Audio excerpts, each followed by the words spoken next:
সত্যি কথা বলতে কি, আমার এই ভগবানকে দিয়ে দিন শুরু হয়। আবার যখন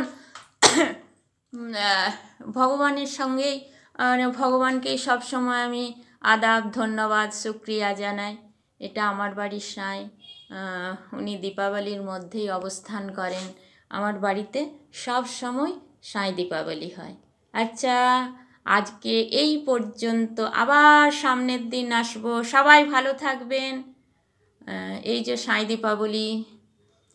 দীপাবলি দেখুন, সাঁই দীপাবলি দেখুন। সবাই সবাই আমার সাঁইজিকে দেখুন, আমার সাঁইজি।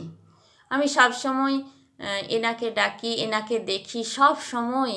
মানে ওপরতলা আসলেই আমি এনাকে দেখি, এনাকে মানে ডাকি, আমি আদর করি, ভালোবাসি। এটা আমার সাঁই। আমি সুন্দর আলোকমালার মধ্যে ওনাকে রেখে দিই।